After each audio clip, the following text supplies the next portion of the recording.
ವಿಶ್ವದ ಪ್ರತಿಷ್ಠಿತ ಸಂಸ್ಥೆ ರೋಲ್ಸ್ ರಾಯ್ಸ್ ನಲ್ಲಿ ಕನ್ನಡತಿಗೆ ಕೆಲಸ ಸಿಕ್ಕಿದೆ. ರೋಲ್ಸ್ ರಾಯ್ಸ್ ನಲ್ಲಿ ಕೆಲಸ ಗಿಟ್ಟಿಸಿಕೊಂಡಿದ್ದಾಳೆ ರಾಜ್ಯದ ಮೊದಲ ಕನ್ನಡತಿ. ಮಂಗಳೂರು ನಿವಾಸಿಕೆ. ಈಕೆಯ ಹೆಸರು ರಿತುಪರ್ಣ ಅಂತ. ರೋಲ್ಸ್ ರಾಯ್ಸ್ ನಲ್ಲಿ ಜಾಬ್ ಸಿಕ್ಕಿದೆ. ತೀರ್ಥಹಳ್ಳಿ ಮೂಲದ ರಿತುಪರ್ಣ ಕುಟುಂಬ ಮಂಗಳೂರಿನಲ್ಲಿ ವಾಸ ಇದೆ. ರಿತುಪರ್ಣ ವರ್ಷಕ್ಕೆ ಬರೋಬ್ಬರಿ 72 ಲಕ್ಷ ರೂಪಾಯಿ ಸಂಬಳ, ಅಂದ್ರೆ ಆನ್ಯುವಲ್ ಇನ್ಕಮ್ ಅಂತ ಕೇಳ್ತೀವಲ್ಲ, 72 ಲ್ಯಾಕ್ಸ್.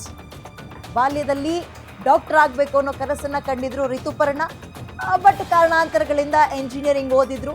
ಮಂಗಳೂರಿನ ಸಹ್ಯಾದ್ರಿ ಕಾಲೇಜಿನಲ್ಲಿ ರೋಬೋಟಿಕ್ಸ್ ವ್ಯಾಸಂಗ ಮಾಡಿದ್ರು. ಇನ್ನೋವೇಷನ್ ಸಮ್ಮೇಳನದಲ್ಲಿ ಚಿನ್ನದ ಪದಕವನ್ನ ಕೂಡ ರಿತು ಪಡೆದುಕೊಂಡಿದ್ರು. ಬಳಿಕ ರೋಲ್ಸ್ ರಾಯ್ಸ್ ಕಂಪನಿಯಲ್ಲಿ ಇಂಟರ್ನ್ಶಿಪ್ ಮಾಡಿದ್ದಾರೆ. ಇಂಟರ್ನ್ಶಿಪ್ ವೇಳೆ 8 ತಿಂಗಳ ಟಾಸ್ಕ್ ಟೆಸ್ಟ್ ಇತ್ತು ಅವರಿಗೆ. ರಿತುಪರ್ಣ ಚಾಕಚಕ್ಯತೆಯನ್ನ ಕಂಡು ಜಾಬ್ ಆಫರ್ ಅನ್ನ ಕಂಪನಿ ಕೊಟ್ಟಿದೆ. ಏನಪ್ಪ ಇದರಲ್ಲಿ ಹೆಮ್ಮೆ ಹೆಗ್ಗಳಿಕೆ ಅಂದ್ರೆ, ರೋಲ್ಸ್ ರಾಯ್ಸ್ ಬಹಳ ಪ್ರತಿಷ್ಠಿತ ಕಂಪನಿ ಕಾರ್ನಲ್ಲಿ. ಈಗ ಆ ಒಂದು ಕಂಪನಿಯಲ್ಲಿ ಕೆಲಸವನ್ನ ದಕ್ಕಿಸಿಕೊಂಡ ರಾಜ್ಯದ ಮೊದಲ ಹೆಣ್ಣು ಮಗಳು ಕನ್ನಡತಿ ಅನ್ನುವಂತಹ ಹೆಗ್ಗಳಿಕೆ ರಿತು ಅವರಿಗೆ ಸಿಕ್ಕಿದೆ. ಕಂಗ್ರ್ಯಾಚುಲೇಷನ್ಸ್. ಗ್ಯಾರಂಟಿ ನ್ಯೂಸ್ ಕಡೆಯಿಂದಲೂ ಕೂಡ ಈ ಒಂದು ರೋಲ್ಸ್ ರಾಯ್ಸ್ ಕಂಪನಿಗೆ ನೇರ ನೇಮಕ ಆಗಿದ್ದಾರೆ. ಇಂಟರ್ನ್ಶಿಪ್ಗೆ ಅಂತ ಹೋಗಿದ್ದಾರೆ. ಆಮೇಲೆ ಒಂದು ಪೀರಿಯಡ್, ಟೆಸ್ಟ್ ಪೀರಿಯಡ್ ಅಂತ ಇರುತ್ತೆ. ಅದರಲ್ಲೂ ಕೂಡ ತಮ್ಮ ಅದ್ಭುತವಾದಂತಹ ಅಮೋಘವಾದಂತಹ ಕೆಲಸವನ್ನು ಅವರು ತೋರಿಸಿದ್ದಾರೆ. ಆ ಕಂಪನಿಗೆ ಇಷ್ಟ ಆಗಿ ಅವ್ರನ್ನ ಒಳಗೆ ಅಂದ್ರೆ ಎಳ್ಕೊಂಡಿದ್ದಾರೆ. ರಿತುಪರ್ಣ ರೋಲ್ಸ್ ರಾಯ್ಸ್ ನಲ್ಲಿ ಕೆಲಸ ಗಿಟ್ಟಿಸಿಕೊಂಡಂತಹ ರಾಜ್ಯದ ಮೊದಲ ಹೆಣ್ಣು ಮಗಳು. ಕೆಲವೇ ತಿಂಗಳಲ್ಲಿ ಅಮೆರಿಕಕ್ಕೂ ಕೂಡ ಹೋಗ್ತಾರೆ ರಿತುಪರ್ಣ. ಮಗಳ ಸಾಧನೆಗೆ ಅವರ ಪೋಷಕರು ಫುಲ್ ಖುಷಿಯಾಗಿದ್ದಾರೆ, ಸಂತಸ ವ್ಯಕ್ತಪಡಿಸ್ತಾ ಇದ್ದಾರೆ. ರಿತುಪರ್ಣ ಜೊತೆಗೆ ನನ್ನ ಕಲೀಗ ಒಂದು ಚಿಟ್ಚಾಟ್ ಕೂಡ ನಡೆಸಿದ್ದಾರೆ, ನೋಡ್ಬಿಡೋಣ.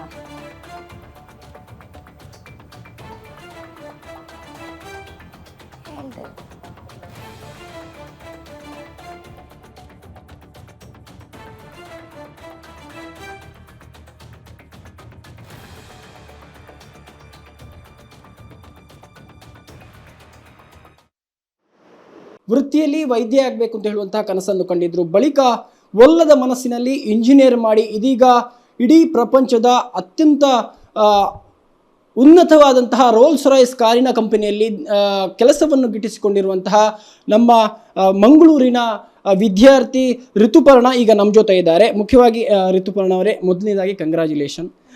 ಇಡೀ ಪ್ರಪಂಚದ ಅತ್ಯಂತ ಪ್ರತಿಷ್ಠಿತ ಕಾರಿನ ಕಂಪನಿಯಲ್ಲಿ ನೀವು ಕೆಲಸವನ್ನು ಗಿಟ್ಕೊಂಡಿದ್ದೀರಿ. ಏನು ಅನಿಸ್ತಿದೆ, ಎಷ್ಟು ಖುಷಿ ಆಗ್ತಿದೆ ನಿಮಗೆ? ತುಂಬ ಖುಷಿ ಆಗ್ತಾ ಇದೆ ಆ್ಯಕ್ಚುಲಿ. ಅಂದರೆ ಇಂಥ ಕಾಲದಲ್ಲಿ ಯಾರಿಗೂ ಕೆಲಸ ಸಿಗದೆ ಇದು ಮಾಡ್ತಾ ಇದ್ದಾರೆ ಅಂತ ಇರುವಾಗ ನಾನು ಕಾಲೇಜ್ ಓದುವಾಗಲೇ ನನಗೆ ಕೆಲಸ ಸಿಕ್ಕಿರೋದು ತುಂಬ ಖುಷಿ ವಿಷಯ. ಈಗ ನೀವು ವೈದ್ಯ ಆಗಬೇಕು ಅಂತ ಹೇಳುವಂತಹ ದೊಡ್ಡ ಕನಸನ್ನು ಕಂಡಿದ್ರಿ. ಅದಾಗದ ನಿಟ್ಟಿನಲ್ಲಿ ಈಗ ಒಲ್ಲದ ಮನಸ್ಸಿನಲ್ಲಿ ಇಂಜಿನಿಯರಿಂಗ್ ಕಾಲೇಜ್ ಸೇರಿಕೊಂಡು ಇಂಜಿನಿಯರಿಂಗ್ ಆಗಿ ಅಥವಾ ಈಗ ವಿದ್ಯಾಭ್ಯಾಸವನ್ನು ಮಾಡಿಕೊಂಡೇ ನಿಮಗೆ ಕೆಲಸ ಸಿಕ್ಕಿರುವಂಥದ್ದು. ಇದರ ಪ್ರೊಸೆಸ್ ಹೇಗಿತ್ತು ಅಂದರೆ, ರೋಲ್ಸ್ ರಾಯ್ಸ್ ಕಂಪನಿಯಲ್ಲಿ ಕೆಲಸ ಸಿಗೋದು ಅಂತ ಹೇಳುವಂಥದ್ದು ಅಷ್ಟು ಸುಲಭದ ಮಾತಲ್ಲ. ನಿಮಗೆ ಈಗ ಕೆಲಸ ಸಿಕ್ಕಿದ್ದು ಎಷ್ಟು ಖುಷಿ ಆಗ್ತಿದೆ ಮತ್ತು ಆ ಪ್ರೊಸೆಸ್ ಹೇಗಿದೆ ಈಗ ಮುಂದಕ್ಕೆ ಅಂತ ಹೇಳುವಂಥದ್ದು? ನಾನು ಫಸ್ಟ್ ಅಪ್ಲೈ ಮಾಡಿದ್ದು ರೋಲ್ಸ್ ರಾಯ್ಸ್ ಕಂಪನಿಗೆ, ಅವ್ರದ್ದು ಇಂಟರ್ನ್ಶಿಪ್ ಪ್ರೋಗ್ರಾಮ್ಗೆ.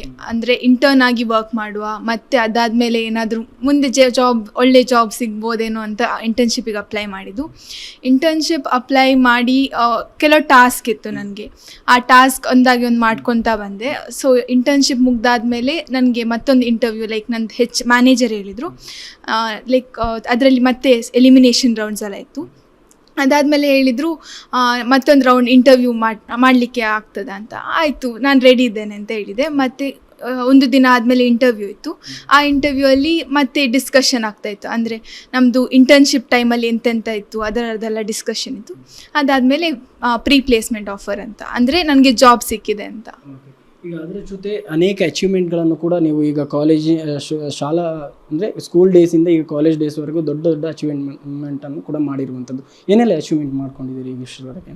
ನನಗೆ ಮೊದಲನೇದಾಗಿ ಇಂಜಿನಿಯರಿಂಗ್ ಜಾಯ್ನ್ ಆಗಬೇಕಾದ್ರೆ ಅವ್ರು ಹೇಳ್ದಾಗೆ ಸ್ವಲ್ಪ ಸಹ ಇಷ್ಟ ಇರಲಿಲ್ಲ ನನಗೆ ಡಾಕ್ಟರ್ ಆಗಬೇಕು ಅಂತ. ಬಟ್ ಇಂಜಿನಿಯರಿಂಗ್ ನನಗೆ ಇಷ್ಟ ಇಲ್ಲದೆ ಇದ್ದರು. ನನ್ನ ಅಪ್ಪ ಹೇಳಿದ ತಕ್ಷಣ ಪರವಾಗಿಲ್ಲ ಮಾಡ್ತೇನೆ ಇಂಜಿನಿಯರಿಂಗ್, ಬಿಕಾಸ್ ನನಗೆ ಇದಾದಮೇಲೆ UPSC ಅದೆಲ್ಲ ಮಾಡಬೇಕಂತ ಆಸೆ ಇತ್ತು, ಇಲ್ಲ ಅಂತೆಲ್ಲ.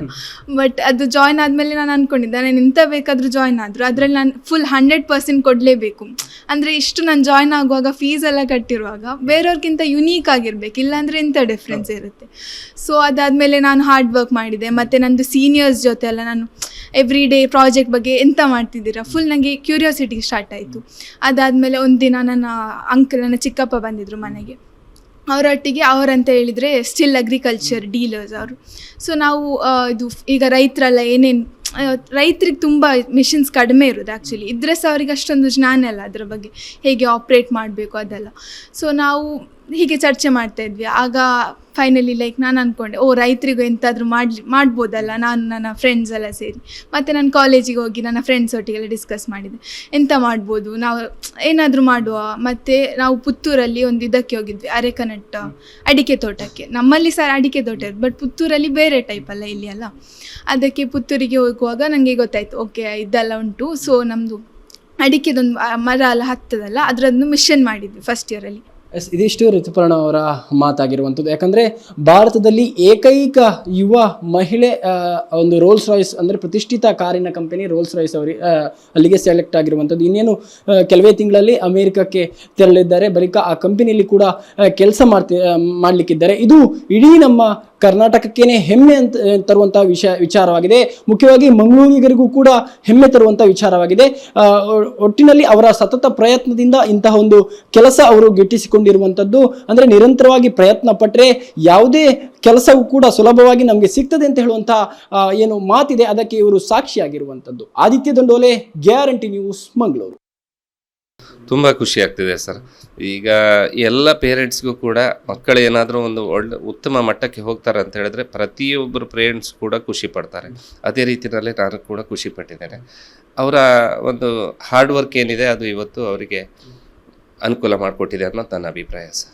ಸರ್, ಈಗ ಅವರು ಎಜುಕೇಷನಲ್ಲಿ ಯಾವ ರೀತಿ ಇದ್ರು ಇಷ್ಟು ಸಣ್ಣದ್ರಿಂದ ಇಲ್ಲಿಯವರೆಗೆ? ಅಂದರೆ ರೋಲ್ಸ್ ಕೆಲಸ ಸಿಗೋದು ಅಂತ ಹೇಳಿದರೆ ಎಲ್ಲರೂ ಹೇಳ್ತಾರೆ ಅವ್ರು ದೊಡ್ಡ ಒಳ್ಳೆ ಕಲಿತಿರಬೇಕು ಅಥವಾ ಒಳ್ಳೆ ಹುಷಾರಿರಬೇಕು ಓದೋದ್ರಲ್ಲಿ ಅಂತ.